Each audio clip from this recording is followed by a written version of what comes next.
Welcome once again to The Crown. I am your host, Kevin Briggins, alongside my boy Ellis Hudson. What's good, man? Hey, I'm back at it, man. We had a Yo, little man. came back. It's been 2 weeks, man. I feel like it's been forever. Hey, we had trick-or-treating, Halloween, all types of stuff going on. I know, man. I was so tempted to do a Halloween show, man. We dress up in some costumes, you know, scariest D lineman in the league, let's go down. But decided to spend some quality time with the fam, Yeah. pass out some candy. Yeah. All right, man. So let's get into this. I know a lot of this talk has been going around this past weekend. A lot of commentators were oohing and awing over what Alabama did down in Baton Rouge on Saturday night. So, man, it got me to thinking. We're looking at Tua, the numbers he's putting up, the things he's doing. Where does he rank on the best college QBs you've seen in your lifetime? So, I'm going to start off with this. First of all, for us to even be talking about Tua being the best college quarterback I've ever seen is crazy. It's crazy. This is his first full year, and we're already talking about him being the best of all time. Crazy.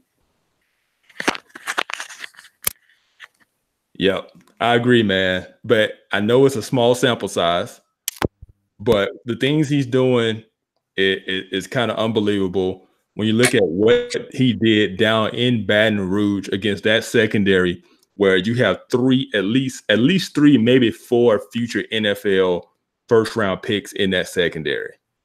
And what he was able to do on one leg in a hostile environment, man, I mean, that was impressive.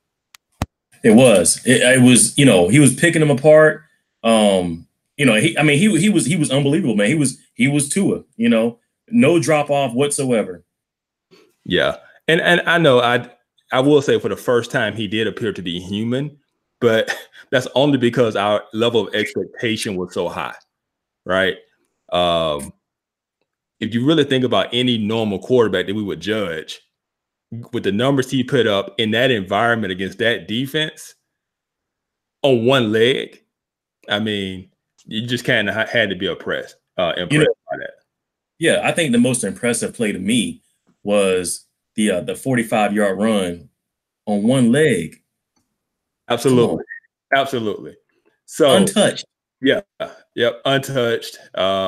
Caught LSU in a man coverage. So all the DBs kind of had their backs turned. But even once they realized he was running, they couldn't catch him, even though, like I said, he's pretty much on one leg. Yeah. He's not the fastest guy.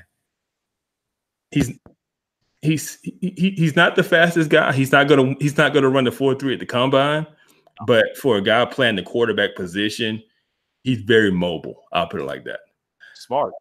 Yeah. So when you think about the greats, college quarterbacks, not what they did in the pros, just as they were in college. Let's get to it. Yeah. So what are the top guys you've seen, and where do you think Tua kind of stacks up in that? So what I'm gonna do is I'm gonna give you my top 5, right? And then I'm gonna tell you where I got Tua. So my top 5, I start from the bottom. Number 5 has to be Tim Tebow. We're not talking about the NFL careers or nothing like that, but Tim Tebow willed his team to those wins. Whatever he had to do, Tim Tebow did it. Now, even the speech he gave. Remember the speech?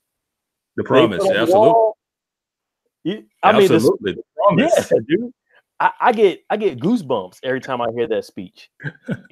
He motivated his team, to the championship that year. So yeah, definitely Tim Tebow. Then we talk about, the greatest quarterback before the snap is Peyton Manning. Okay. Before the snap, man, he's pointing out defenses. He's calling audibles in college. Yeah. Peyton Manning and Andrew Luck are the best prototypical pro prospect quarterbacks you saw in college, where it's like, okay, yeah, that guy's an NFL quarterback. Yeah, you can see it. Yeah. I mean, yeah, before the snap, you can definitely tell that these guys are NFL guys. Yeah. You know, they're not running the ball. They're not, even though Andrew Luck, you know, every now and again he would run the ball, but he can be in that pocket and he can deliver that football on time. Yeah. So I got Peyton Manning at number 4. And then number 3, one of the greatest teams ever, I got Matt Leinart. You know, he looked unbelievable. His stats weren't, you know, the best of stats in those 2 years, but he led an unbelievable team. He had some unbelievable weapons, and he delivered. He did, but I'm going to crush you for putting Matt Leinart at number 3 on this list. I'm just saying. Why don't you go ahead and pick Ken Dorsey? Where's A.J. McCarron? Right? Hey, don't sleep on Dorsey. I'm just saying, man, you just put a game manager at number 3. That was a good team. Matt Leinart really benefited from having those weapons around him. Okay, you can't hate him on that. But was he individually the 3rd best quarterback you ever saw? He looked good, bro. He looked good, man. He didn't turn the ball over. He looked great. He looked great. Matt Ryan at Boston College. He looked great, bro. Matt Leinart looked good, man. That kid was good. Man. Come on, man. Now, Matt, okay, yeah, Matt Leinart. And then number 2, I'm gonna say Cam Newton. Cam Newton back on track. Cam Newton put a team of nobodies on his back and won a championship. To me, I mean, he came out of nowhere. Yeah. You know, I was like, who's this guy? Cam Newton looks like a quarterback. He looks like who you want as a quarterback. Dude is tall. You know, he's got tree trunk legs. I mean, he's got a rocket arm. You know, he put that team on his back. Let's win a championship, and then he was out. He won like every award that year. Yeah, definitely an all-time guy. Now, so let me tell you about my number 1 guy. We had a little back and forth during our pregame about my number 1. Kevin says I'm biased. All right, y'all know, you know, I'm a diehard Falcons fan. I bleed red, white, and black. So you guys know who my number 1 quarterback is, right? Michael Vick is number 1. Hey, come on, hey, bro. there's a rule on this show. You can be biased. You got to admit when you're being biased. Come on, bro. He almost beat that FSU team. The FSU team is probably in the top, 10 all-time teams? He almost beat them. Hey, dude, Michael Vick was the human highlight film in college football. He was killing it at Virginia Tech. Virginia Tech shouldn't have even been in that championship game. Hey, they had defense and Michael Vick. Michael Vick was the quarterback, the running back, the wide receiver. They had a good running back. He sold hot dogs during halftime. He helped coach. Hey, Matt Leinart discredits your whole list. That's all I'm saying. You know what?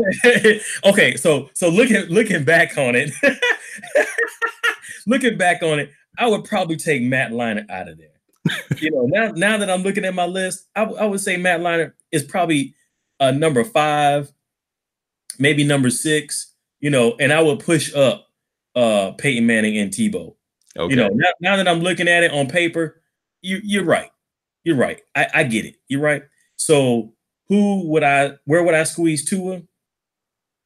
I would definitely squeeze Tua in after Michael Vick and Cam Newton, and I'll put Tua at number 3. Okay. And that I mean, all right. Hey, that's legitimate. Yeah, that's legit. You know, Cam was a phenom. Michael Vick was a phenom. Absolutely. And that's without seeing Tua in a true championship game, playing from the first snap on. Yeah. All right. So I didn't really put together a top 5, so I'm sitting here in my mind trying to think of a top 5. Is Matt Leinart in there? Number 5 that's going to be a little bit surprising. Is Matt Leinart in there? It ain't Matt Leinart. You might dog me out for it, but number 5, just based on what they did in college and how they looked in college, was a beast.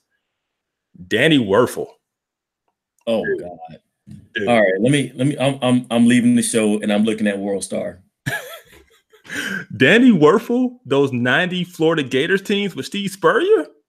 Come on, man. Was it fun and gun? They were. Hey, your boy Peyton Manning couldn't beat him. That's all. You're right.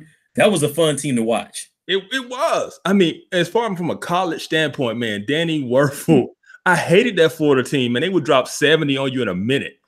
Like that. Dude. And then who came in after Danny Werfel? Was it Rex Grossman? Grossman was a little bit after. It was somebody in between them, I thought. It could have been Grossman. It could have been Grossman that was next, yeah. Hey, total system quarterback, but Danny Werfel, man, in that system was unbelievable. All right, if I had to say number 4, man, this one starts getting tough. I'll probably say Deshaun Watson. Oh, okay. Yeah. I mean, I respect the mess out of Deshaun Watson. Yeah. That's a legit pick. Yeah. Number 3, I'm gonna go. Man, it's tough. But I'll probably have to say Michael Vick. I got to throw Vick in there. I'm glad you mentioned Vick. We're not going in order, right? You're just spewing out top 5. Yeah, look, man, Michael Vick was great with his legs. He had a cannon for an arm. Cannon. Play like this. If you say, hey, what is your most explosive players or exciting players of all time? Michael Vick and Reggie Bush are kind of up there. Yeah, as exciting players ever to watch. Yeah, and then prime. If I'm just gonna name quarterback, these are the best quarterbacks of all time. I don't know if Vic is number 1 on my list. And I see you, Kellen. I thought about it. Kellen on the chat is going Vince Young, asking about Vince Young. I think Vince Young had the best individual performance. Yeah, best game. But I don't think we put Vince as one of the all-time great quarterbacks. Yeah, his overall body of work, I don't see that. Career. We just saw with our eyes. Now that game, oh my goodness. Yeah. All right, so that was number 3. Number 2, I got to go Cam Newton. What you saw Cam Newton doing at his size was just unfair at the college level. He was literally taller than everybody on the field. He was. Dude, if it was 3rd and 1, it was a given. Yeah.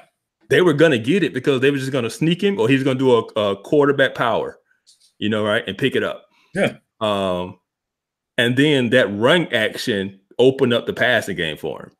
Right. So it was really almost unstoppable. Yeah, he had a bunch of nobodies on that team, and he won that championship. Yep. And this is what I'll say. When I think of best quarterback, I'm thinking, okay, if I have, because all these college quarterbacks are so different styles, different systems, different skill sets. But you're saying, okay, if I have everything around this quarterback that fits what he does best, who do I want? Right. And I can't think of any quarterback I would want that has all the tools that I've seen from Tua Tagovailoa. So you saying he's number 1? Absolutely. Oh my God. Absolutely. From a if I'm a defensive coordinator, which guy do I not want to face? And it's this kid. Nobody wants to face this kid. If you with the everything that's surrounding him, right? So you can't load the box to stop the run. He's going to eat you up. You can't drop back in coverage. He's going to eat you up. You can't blitz him because he picks up the read. Dude, you can't beat this kid. So this kid, though, is like Mahomes, in Kansas City. Pretty much. Yeah, he has the best team money can buy. Don't tell me nothing different. They got the best team money can buy. Oh man, don't even go there. Don't even go there. Hey, look, time out. Didn't Georgia have the #1 recruiting class last year? Hold up, bro. Hold up. Bama has the best team money can buy, and there's no way, dude. You tell me he's better than Cam Newton right now? Yes. No way, bro. Because with Cam Newton, I could try to say, look, I'm gonna stop the run and force you to beat me with your arm and see if you can do it. And he did. Dude, he was killing them receivers. All of them got Booger McFarland hands. That's messed up, man. Just receivers team got crooked fingers, bro. Dude, Cam Newton was killing their chest. Yeah, throwing up gang signs. Dude, Cam Newton was killing them chests, bro. There's no way, man. No way. You need to, what was that, 2012? What year was that? The Cam Newton championship? 2010. But just that statement though of same thing with Michael Vick. I'm gonna force him to beat me with his arm. I'm gonna try to take his legs away.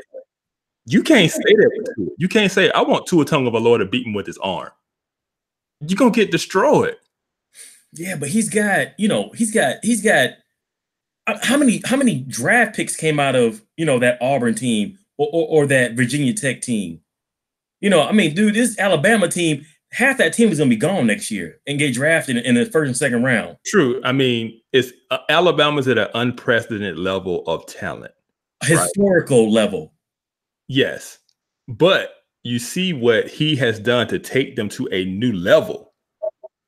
In the past, put like this: if Jalen Hurts was the quarterback of that team in Baton Rouge, it would have been 10-0 like it was 2 years ago. It's still a win though. But 10-0. Y'all so greedy, man. God, y'all so greedy. Hey. You're not satisfied. Bama fans aren't satisfied with a 15-0 win. It's got to be 57-0. It's y'all. Golly, and if I try to explain to people, when Alabama fans watch football, we're not watching for that particular game or trying to win that game. We're thinking down the road. We're thinking our defense doesn't look like a championship defense. We're thinking we can't run the ball. We're going to need to be able to run the ball if we're going to win a championship. We're always thinking championship. So it's not about that game or that. We're thinking long term. Bama's so spoiled. But what y'all going to do when Saban leave? I don't know. We'll clone him or something. I don't know. What y'all going to do, man, when Saban's gone, bro? Belichick, somebody got to come. Maybe grab Lane Kiffin again? I mean, no. What are y'all gonna do when he leaves, bro? Saban got two. Was it? He got Tua this year, next year, right? And then he's got his brother coming up. Golly, do y'all got about 2 more championships? Yeah. Maybe 3. Yeah. I hate Bama. We'll go get Sean McVay or Kyle Shanahan to come. We need to have another show. I hate Bama. Hashtag I hate Bama. Highest rated show ever because there's so many haters out there. So golly, man. Let these other teams eat, bro. So let's roll on into our next topic. Yeah. This past week, speaking of Alabama, beat LSU, clinched the West Division. On the other side, you got Georgia clinched the East by beating Kentucky very convincingly. So in this year's SEC championship game, we have a rematch of the national championship game from a year ago. So I'm not going to get into like a full breakdown of the teams or the matchup, but just kind of what have been your initial thoughts on both of these teams as we come up on this SEC championship game? So, from the beginning of the season, I've always said that Georgia's defense is shaky, and I think that when they play Alabama, that's definitely going to be exposed. So I don't see a 29-0 game, but I really honestly, and being real with myself, I see Alabama beating UGA 35-10. Man, I'm really proud of you. I know that was very hard for you to admit. You know what, man? I'm man enough to admit it. This Alabama team, and we talked about this before, I think this Alabama team is the best team I've seen since, those 2 USC teams in the early 2000s with Matt Leinart. You was boo-booing on them and Reggie Bush, Landell White. I think this team right now is, just as good as that team back then. Maybe even better. But it would have been a good matchup. It would have been a good matchup. But this team, I'm talking about this team this year, is a historical team. And UGA ain't got nothing for them. Yeah. I don't see them blanking UGA in Atlanta. But I do see, the same kind of flow of game. Yeah. I can see that as well. And that score is kind of somewhat what I've been thinking, only because Georgia has some of the same challenges that LSU has. Yeah, but we do have a better offense. You have a better quarterback with some better weapons on the outside. Yep. The problem is, like LSU, though, you're dependent on your run game. Yeah. Right. So they look great against Kentucky, right? Because they ran for almost 300 yards. When Georgia can run the ball and not expect Fromm to win the game for them, they look great. But when they say, hey, Fromm, throw it 25, 30 times, right? And you don't have that run game to go along with it, then it kind of looks like the LSU game that you played down there. Yeah, forced into a position where we don't, we're playing from behind. Yep. You can't run the ball anymore. You got to throw it. Yep. And then defensively, Georgia has struggled to stop the run. Yeah. They're giving up 96% of opponents' rush average. So if I rush for 200 yards a game, I'm pretty much going to get 200 yards a game when I play Georgia. That's not good. No, it's not. That's not good. All right. And then they struggle. They don't have a Lorenzo Carter. They don't have a guy that can rush the passer off the edge. So they have to blitz just like LSU to get pressure, because that front four cannot get pressure on the quarterback. That's a bad matchup when you're facing Alabama, especially when you don't have LSU secondary to go along with it. Now, you got a great corner. You got a great corner, but you don't have a great secondary. No. Yeah. The defense is nowhere near on the level as Alabama, and actually nowhere near the level of LSU's, But, as I said before, we do have a better offense, I think. We got a better quarterback. Our two running backs, are it's like thunder and lightning, and they look great. But against Alabama's front, man, I don't think so, bro. Yeah. Yeah, I agree. I don't think it's a shutout, anything like that. I think from with Hartman and those guys and Godwin, I think they're too good for that. I think they will put up some points, but Georgia's defense is not, I don't think, built to stop Alabama. It'd be a crazy story. What? If Georgia's behind and they bring in the young kid Fields and we win. Don't be trying to do what we do. Don't be trying to do what we do. we bring in the freshman and he wins the game. Hey man, you bring in Justin Fields in the game you want to, you're gonna end his career. Because he's gonna lose all his confidence. Oh God, dude. He'll break both knees, bro. Golly. Oh man. So all right, so that's good, man. I'm really looking forward to like the rest of this year. I know a lot of people kind of on cruise control in the SEC because both divisions have been decided, but man, there's still some good games left in the SEC. Good games left around the country. And up in the next couple of weeks, I'm looking forward to Ohio State, Michigan. Those are always good games. Yeah. Notre Dame has a chance to lose at Syracuse in New York. It's always, we think things are going to play out how they are. And every year we have these unexpected losses and upsets that just shake everything up. Yeah, so ankle biters. You got Clemson, Boston College. I mean, you have these little ankle biters, man, that could possibly win the game, and they mess up the playoff. Yeah, except anybody playing Alabama this year. Yeah. All right.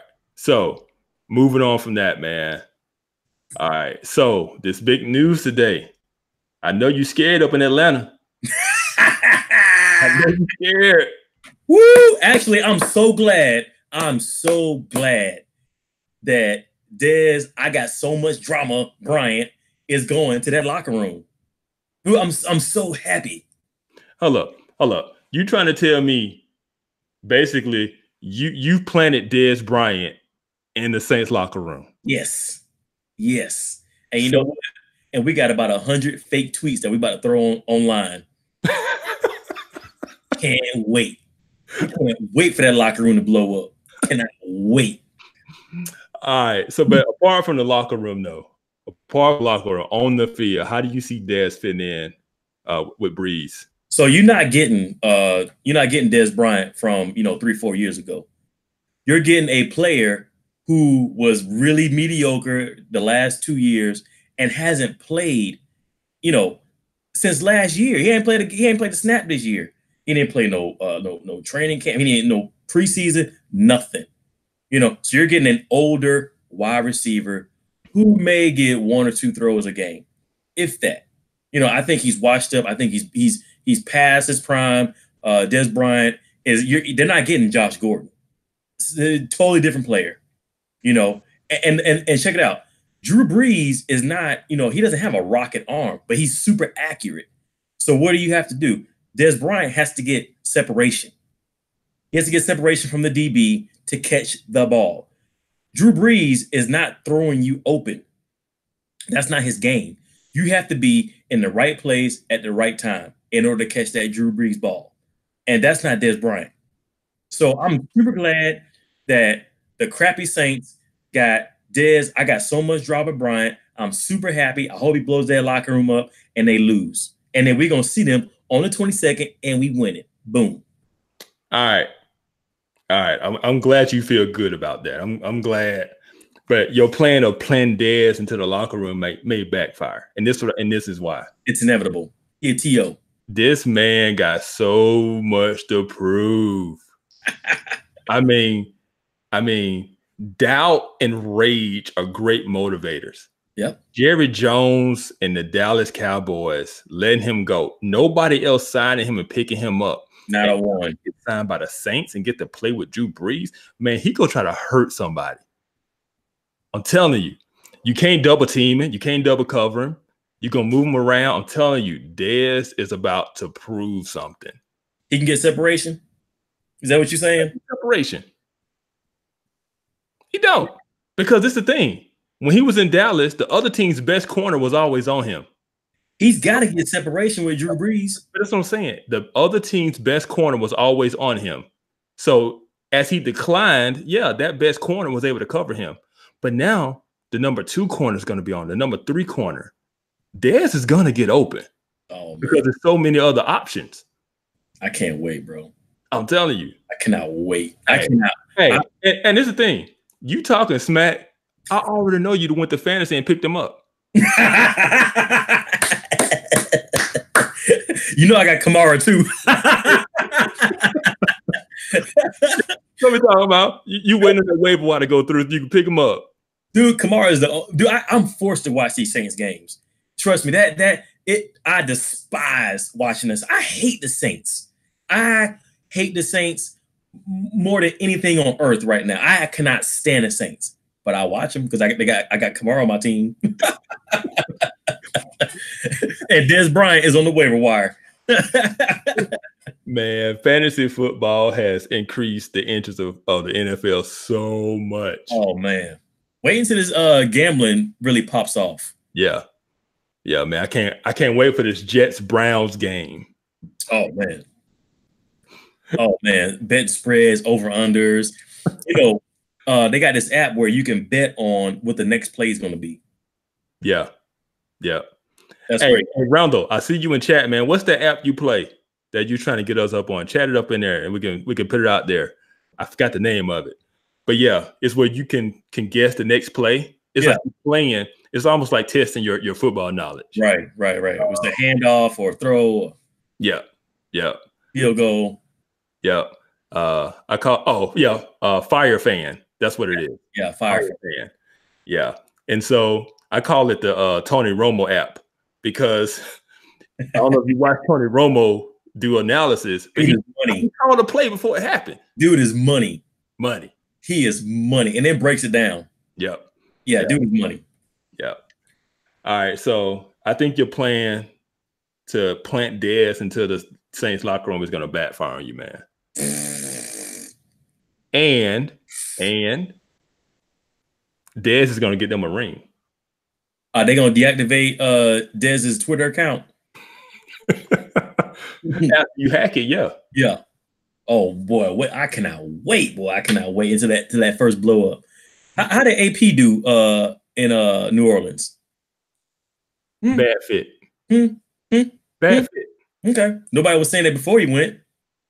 It's a bad fit. Okay. I cannot wait, bro. Can't wait. Dez gonna be like, I don't know what's going on. It's their fault.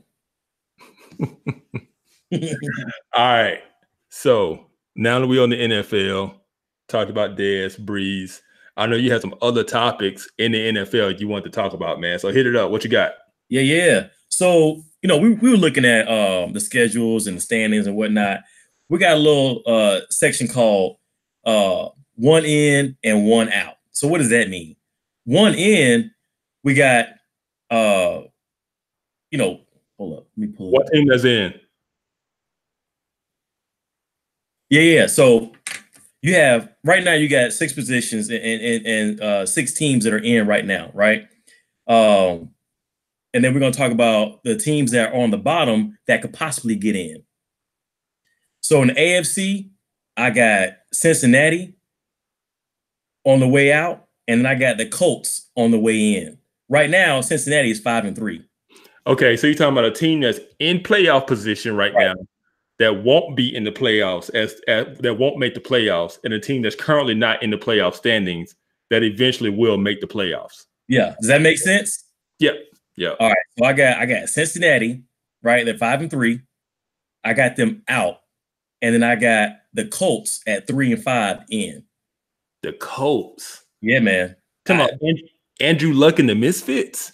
Andrew Luck and the Nobodies. Dude. It's almost like LeBron and the Lakers.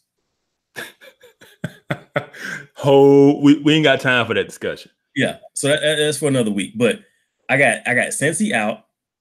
Right, they don't impress me. I've watched a couple of games and they don't impress me. The defense is not there. It just don't impress me. But the Colts, I think the Colts are starting to gel with Andrew Luck.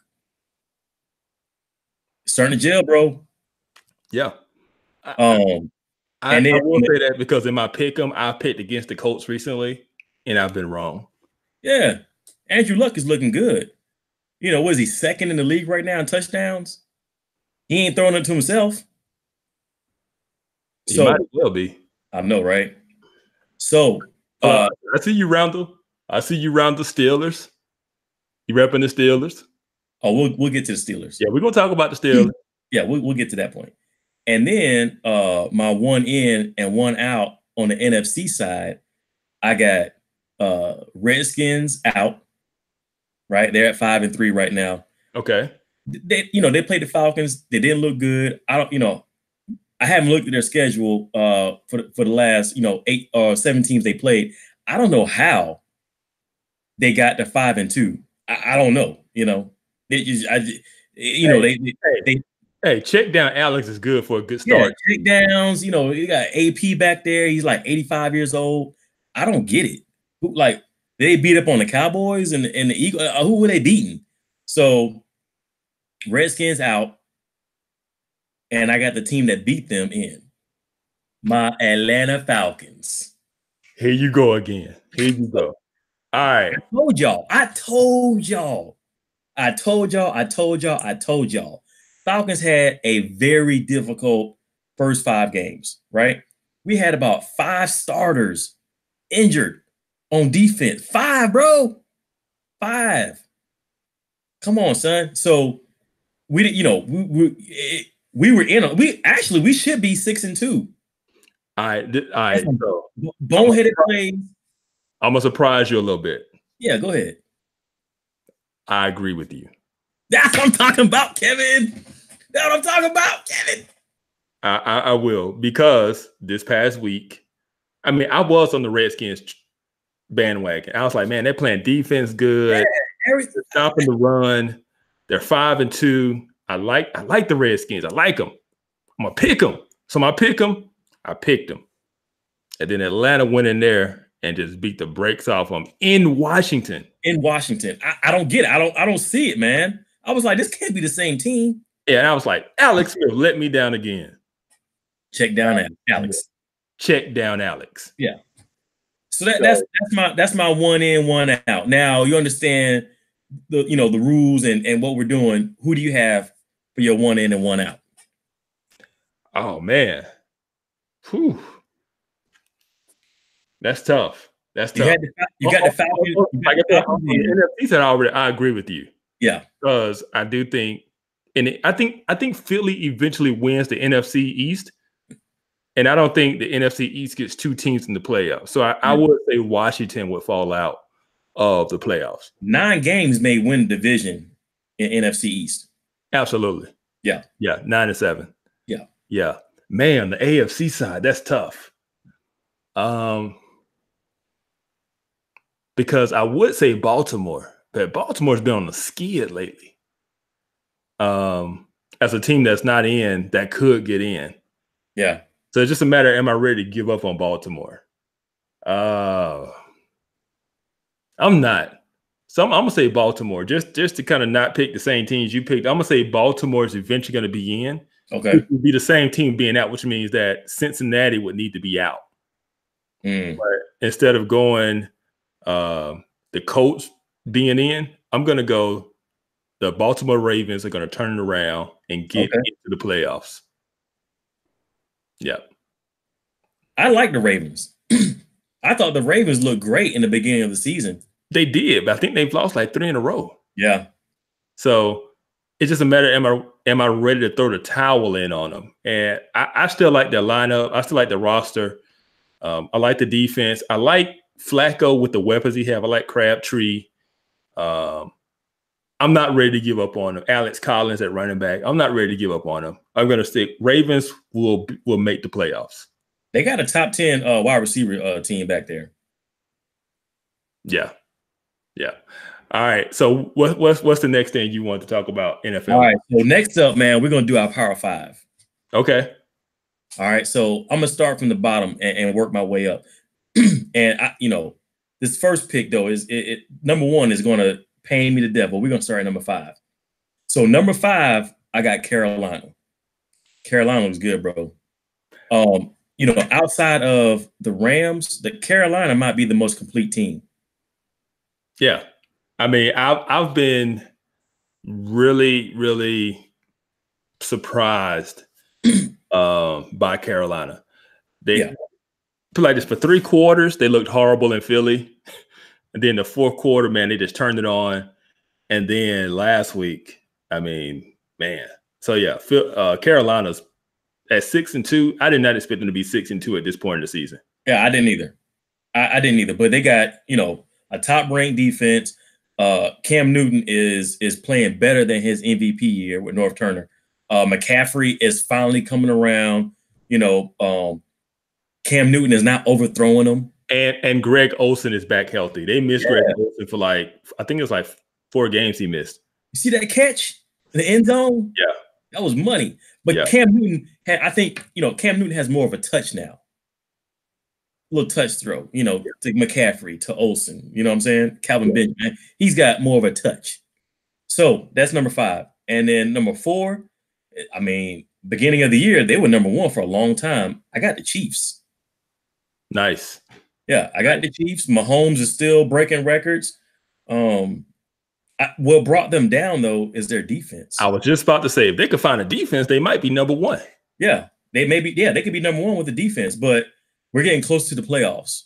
It's getting colder, and we're getting closer to the playoffs, and the Chiefs need to bump up on their defense. And I feel like this. Patrick Mahomes brought his Texas Tech defense with him to the NFL because that's exactly what they look like. Yeah, that's exactly what they look like. A lot of offense and no defense. Yeah, outscoring teams. But Patriots exposed that. Speaking of Patriots, I got them at number 3. Okay, got the Patriots at number 3. Josh Gordon is probably one of the best free agent deals this year. Man, you gonna keep riding that Josh Gordon train. Yep, he looks good, bro. And I called it, man.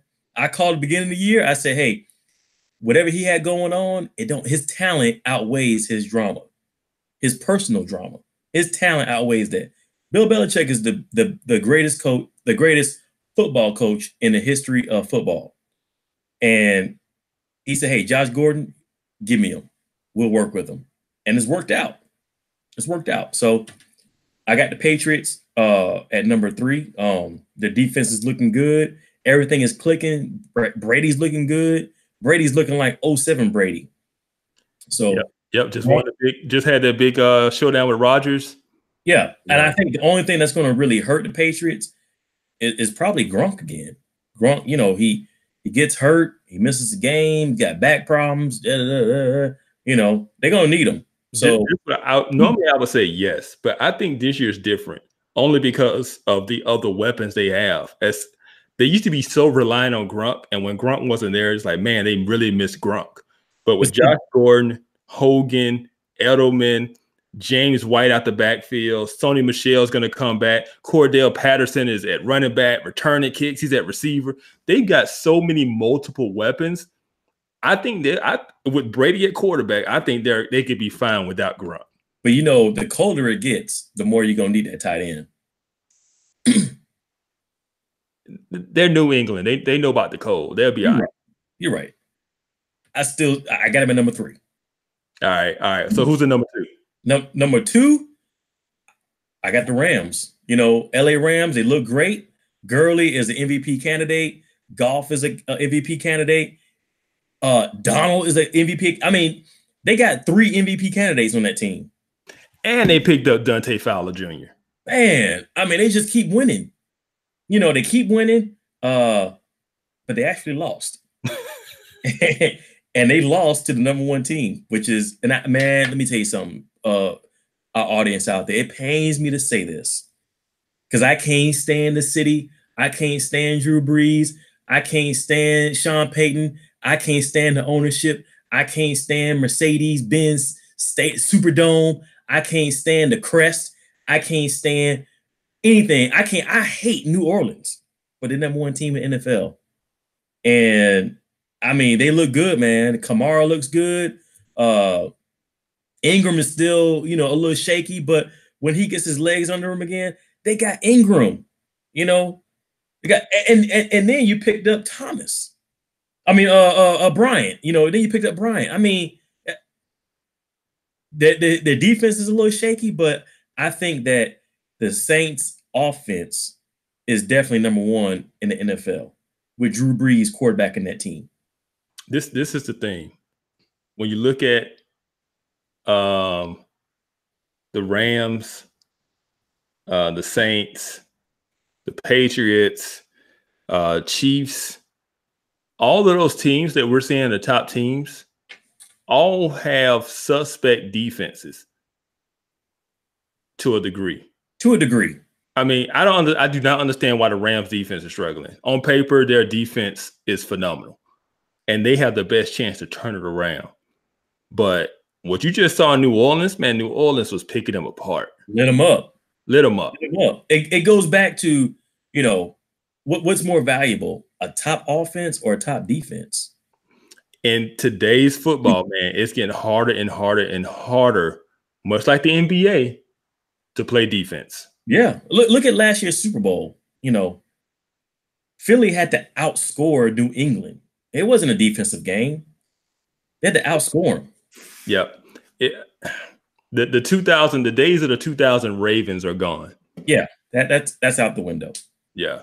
Hey, I let Randall know on the chat that our honorable mention number 16 was the Steelers.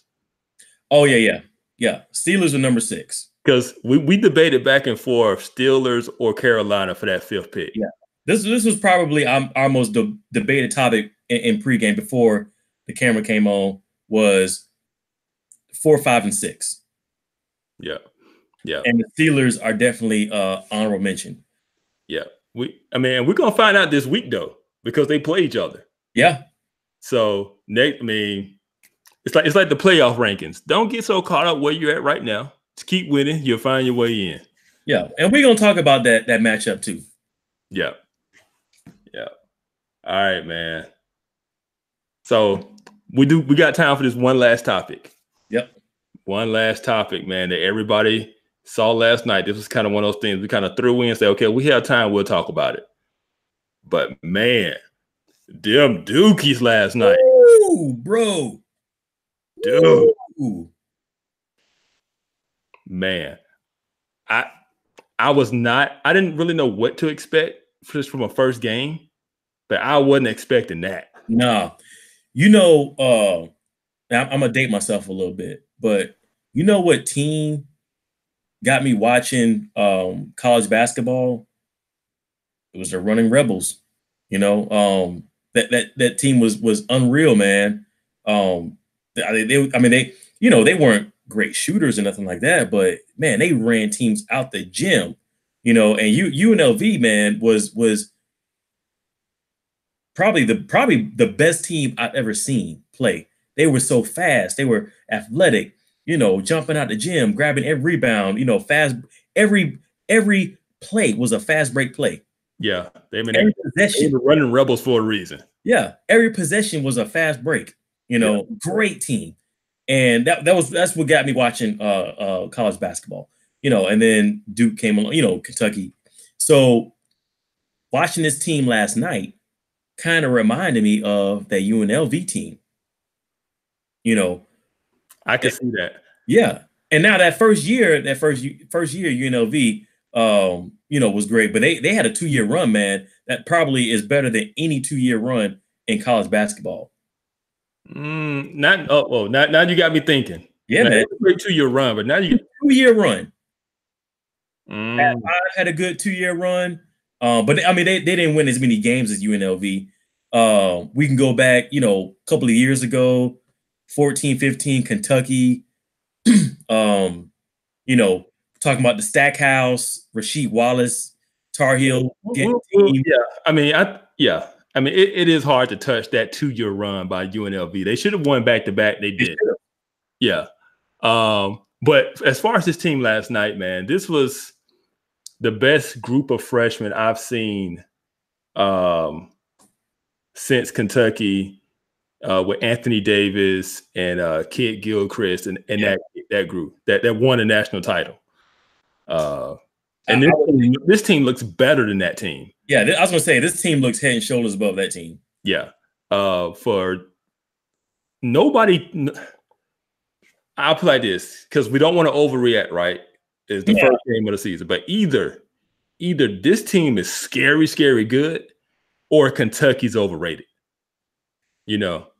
I mean, here's the thing, but Kentucky still scored 84 points.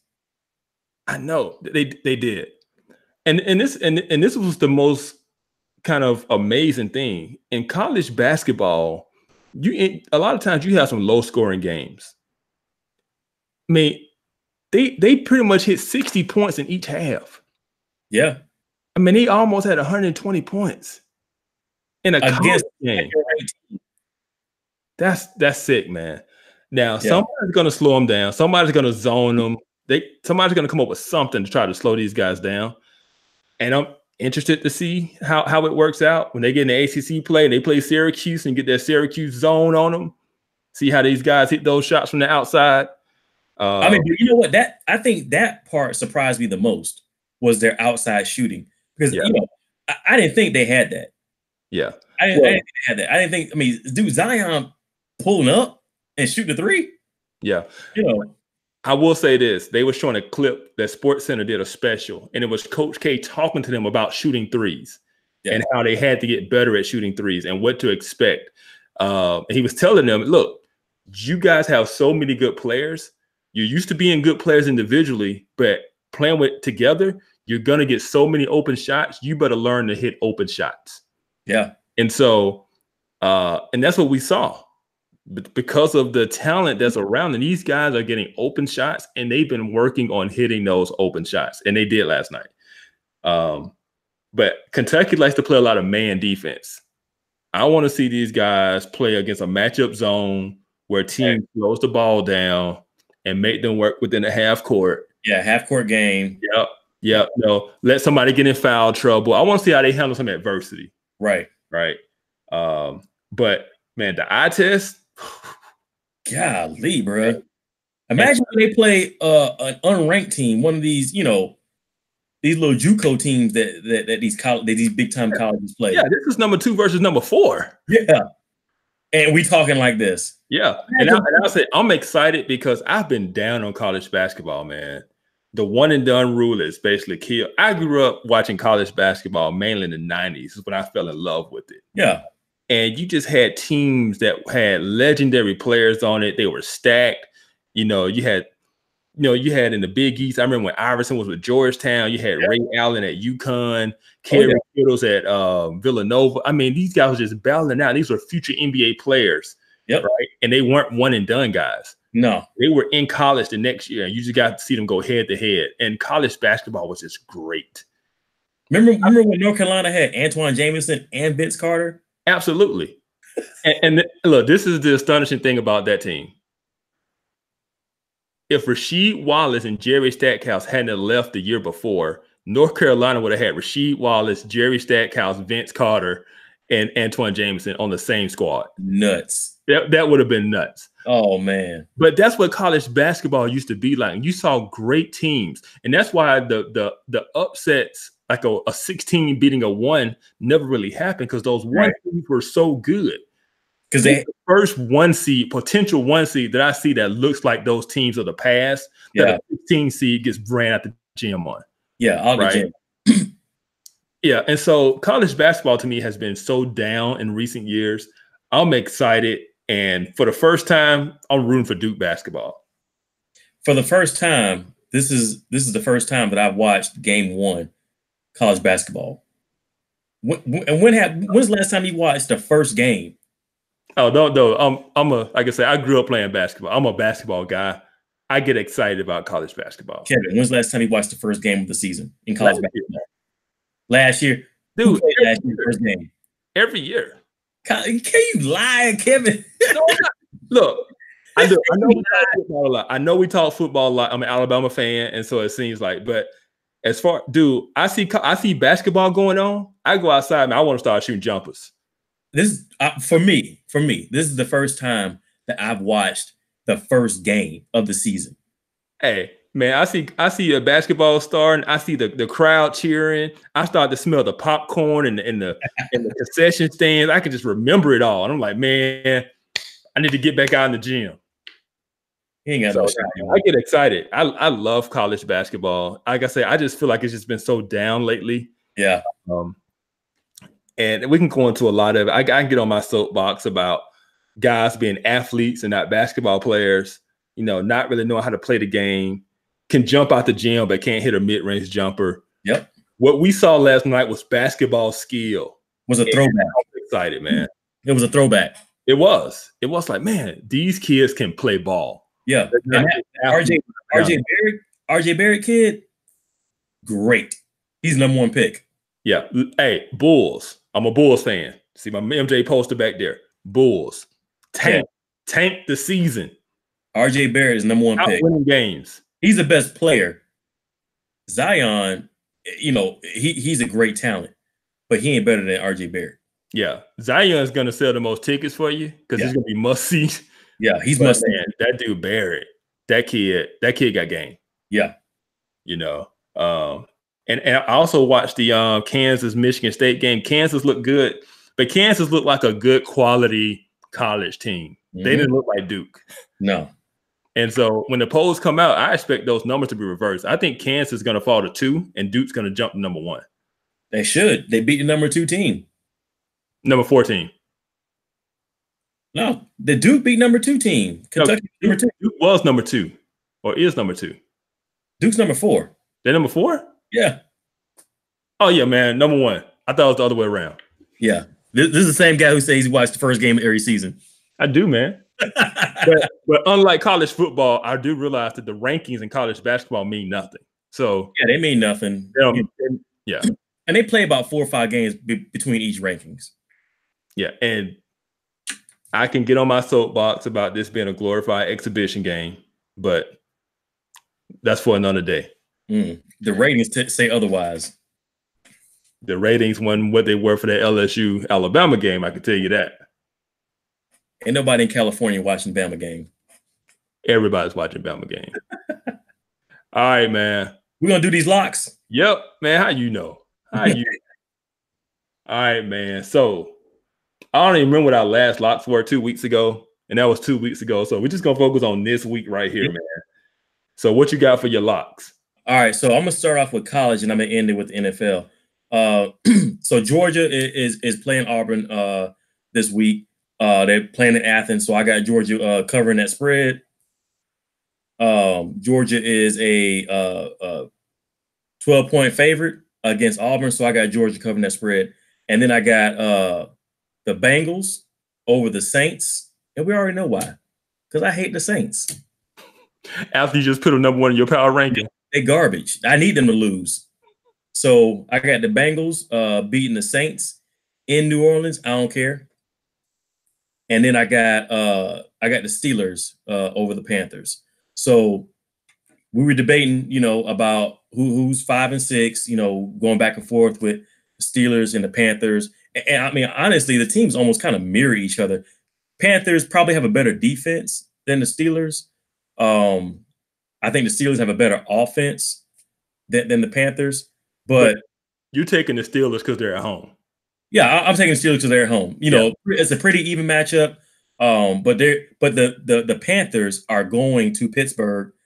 Pittsburgh, it's going to be a little chilly. So, hey, Rondo said he's not happy you picked Pittsburgh. He said now they're going to lose. Hey, let me tell you something. I need the Steelers to win, and I need the Bengals to win so my Falcons can move up. Yeah. All right. So my locks, man, I kind of went with a little theme on my locks. And my theme is dysfunction, right? So I'm going Philly over Dallas because Dallas is dysfunctional.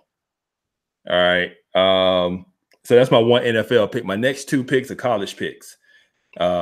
Michigan State over Ohio State. I'm calling the upset.